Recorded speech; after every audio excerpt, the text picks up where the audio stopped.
गेयस नित्य सन्यासी यो ना देष्टि ना कांक्षति निर्द्वंदो ही महाबाहो सुखम बंधात प्रमोक्षते।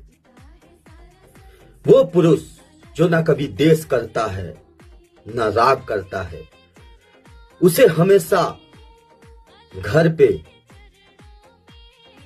कर्मयोग नित्य सन्यासी ही समझना चाहिए, क्योंकि वो द्वंद्वों से रहित, वो मुक्त आत्मा भक्ति करता हुआ हमेशा भगवान को प्राप्त हो जाता है।